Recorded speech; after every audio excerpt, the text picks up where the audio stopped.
Episode 10 की शुरुआत में हम 1 साल के बाद के समय में सीजिया नाम के एक शहर को देखते हैं, जहां एक फ्रूट सेलर याओगाओ को बताता है कि एक फिश स्पिरिट ने ड्रैगन में बदलकर 9 ड्रैगन बच्चों को जन्म दिया और वो 9 बच्चे अब एक हो गए हैं। ये सुनकर याओगाओ उससे पूछती है कि ये बात आपको किसने बताई, जिस पे वो फ्रूट सेलर कहता है कि मुझे ये बात इसी शहर के ट्रेजर हॉल में रहने वाले ड्रैगन डॉक्टर ने बताई है। ये जानकर याओगाओ समझ जाती है कि ड्रैगन डॉक्टर शायद वैंगसेंग होंगे, इसलिए वो वैंगसेंग को ढूंढने शहर में चली जाती है और एक आदमी से ट्रेजर हॉल का रास्ता पूछती है, तो वो आदमी उसे एक लंबा चौड़ा रास्ता बताता है जो याओगाओ को समझ नहीं आता। तभी वहाँ एक और बंदा आता है और उस पहले वाले बंदे को कहता है कि आज इस शहर की सबसे अमीर फैमिली की एक लड़की का बर्थडे है, जिसकी वजह से उन्हें दावत खाने को मिलेगी,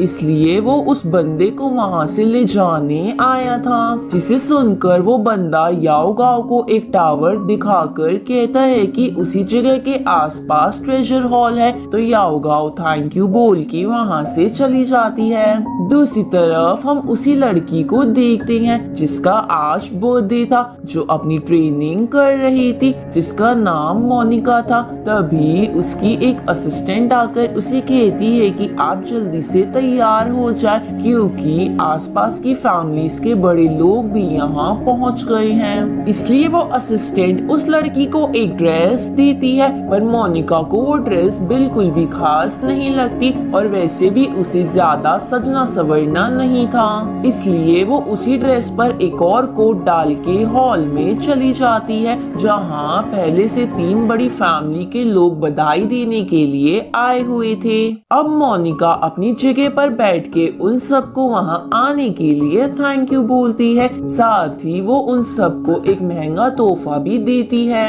तभी टैंग फैमिली का बंदा मोनिका को थोड़ा निराश देखकर उससे इस बारे में पूछता है, जिसमें मोनिका कहती है कि मैंने कई सालों से अपना बर्थडे नहीं मनाया था, लेकिन आज जब मुझे लगा था कि आज यहाँ सारी फैमिली के बड़े लोग आएंगे, पर सॉन्ग फैमिली से कोई नहीं आया, जिसकी वजह से थोड़ा सूना सूना लग रहा है। तो वो बंदा कहता है कि हमारी और आपकी फैमिली में भी पहले रिश्ते अच्छे नहीं थे, पर फिर भी मैं उन्हें भुलाकर आज यहाँ आया हूँ। ये सुन के मोनिका उन्हें ड्रिंक ऑफर करती है। तभी डाई फैमिली का बंदा कहता है कि ये सब तो बेकार की बातें हैं, तो अब हम सबको मेन पॉइंट पर आना चाहिए। इसलिए वो मोनिका से पूछते हैं कि वैंगसेंग कहाँ है। इधर याओगाओ ट्रेजर हॉल पहुँच जाती है, पर उसे पता चलता है कि ड्रैगन डॉक्टर बाहर गए हुए हैं, इसलिए वो बाहर घूमने लगती है, जहाँ उसे एक जगह सॉन्गमिंग दिखता है,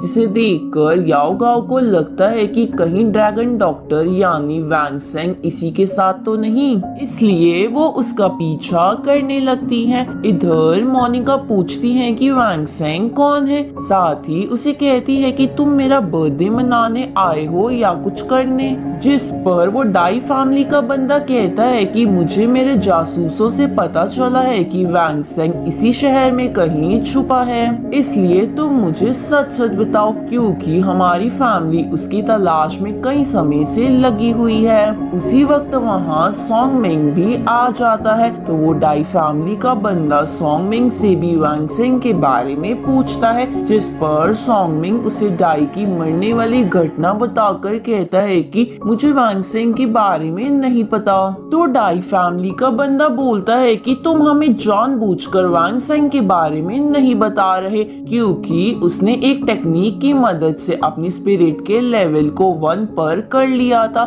जिस टेक्निक को तुम हमसे छुपा के अपने सिपाहियों को सिखाना चाहते हो, ताकि तुम्हारे 0 लेवल वाले सिपाही भी 1 पर आ जाएं। ये सुनकर सॉन्गमिंग कहता है कि अपनी स्पिरिट का लेवल बढ़ाने के लिए दूसरी स्पिरिट को कंज्यूम करना पड़ता है और इसके बिना ये पॉसिबल नहीं है। इसलिए मुझे पक्का पता है कि वैंग सेंग का कोई लेवल नहीं बढ़ा है। साथ ही वो कहता है कि हम तो खुद वैंग सेंग को ढूंढ रहे हैं। लेकिन लास्ट बार वैंग सेंग को जिया फैमिली के एक मेंबर के साथ देखा गया था, तो जिया फैमिली की वो लड़की कहती है कि हाँ वो मेंबर एक गद्दार और वो सब हमारी फैमिली का हिस्सा नहीं है। ये सुनकर सॉन्ग मिंग कहता है कि वैंग सेंग ने 5 दिन पहले एक मॉन्स्टर को मारा था, इसलिए हम सब फैमिली को मिलके उसे ढूंढना चाहिए, जिसके लिए वो सब भी मान जाते हैं। इसके बाद वो सब जश्न मनाने लगते हैं। इसी बीच हमें टैंग फैमिली के उसी इंसान से पता चलता है कि याओगाओ उसी की फैमिली का हिस्सा थी, पर उल्टे सीधे काम करने की वजह से उसे टैंग फैमिली से निकाल दिया गया। इधर याओगाओ एक इंसान से टकराती है जिसे वो जानती थी और इसी के साथ ये एपिसोड यहीं खत्म होता है।